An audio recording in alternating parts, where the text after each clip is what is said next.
Ladies and gentlemen, welcome back to the analysis of YOLENO TV. I hope you well.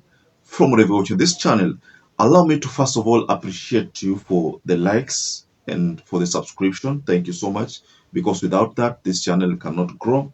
Your likes mean a lot because that is the only way YouTube shares our videos. So thank you so much. So let's get back to a discussion on OTC QUICKMART. Reason why I've chosen to bring on board this discussion again is because of the interview. It's because of the statement that came from RIGATHI. Mind you, there's been a blame game. A faction of the government, just like I told you, blame the opposition. A faction of the opposition blame the government. So it's a case of blame games here. Gachagua, that Kenyans are not stupid people. What Kenyans want is answers because lives were lost. But what we're seeing is a blame game. You blaming those who infiltrated the goons, who infiltrated the protests, the government blaming the opposition. Your name has come up. So if you say the protests were infiltrated by goons, who planted them? Do you? And that has been exposed in the video that I'm going to share concerning the statement that RIGATHI issued. RIGATHI Gachagua sought to set the record straight, because for those of you who remember Murkomen, the CS for Interior Security, what he said, he apportioned the blame on some people within the opposition. Ichung'wah directly pointed to RIGATHI Gachagua as the person who is solely responsible for the mayhem, because according to Ichung'wah and Junet, they said that most of the demonstrators in Nairobi, according to intelligence, they came from the Mount Kenya. They came from Kiambu, Thika huko, walitoka from, areas of Juja, and areas of huko, and then there's talk that some of them were ferried to Nairobi, and talk about Githurai, kwamba wengi walitoka Githurai. So all of these things have been coming out. So RIGATHI had to come out and set the record straight, because for those leaders who were on the streets of Nairobi, RIGATHI Gachagua did not participate in that maandamano. But we saw Eugene Wamalwa, we saw Kalonzo Musyoka, we even saw David Maraga. We saw many leaders on the streets, not to forget Okia Omtata. So because RIGATHI was not present during those demonstrations, he came out and set the record straight, gave reasons why he could not attend the demonstrations. But then in the middle of giving those reasons, RIGATHI talked about OTC QUICKMART. I am not government. It's not my responsibility to stop goons from going to Nairobi. It is not my responsibility to arrest goons. That is the responsibility of government.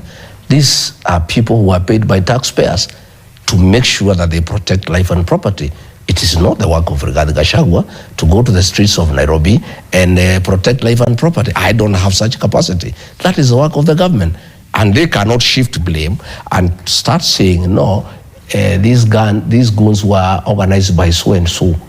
If these goons were brought by the opposition, as they are alleging, Michelle, all of them would be custody, they would be in court. But these goons have not been arrested, and they cannot be arrested because they were brought by the state. To cut this long story short, ladies and gentlemen, based on an eyewitness, I was going through some conversation on Tuko.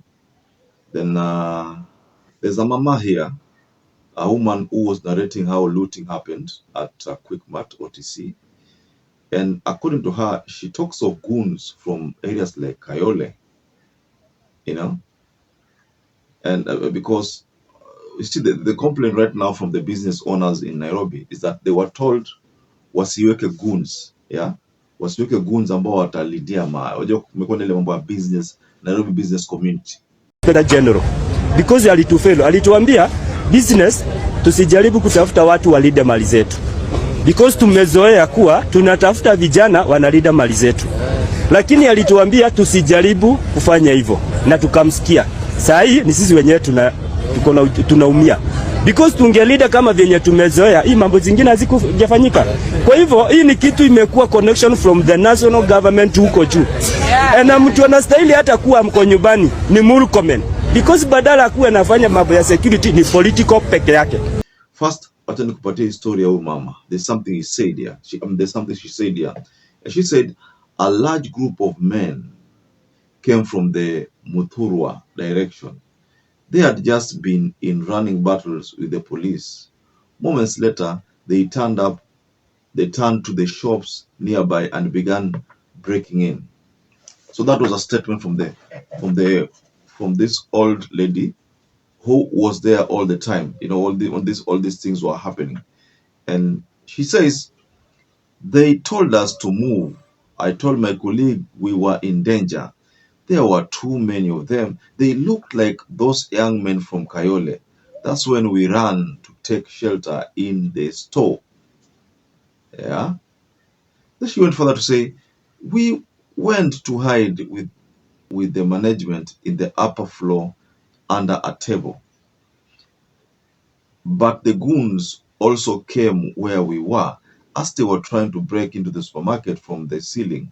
So again, we took off and went to hide in the toilet. We hid in the toilet because they told us if you continue staying there, we shall fall on you. So what she's talking about here, I think she's trying to vindicate the police from the blame that they killed people and stored their bodies at the OTC QUICKMART.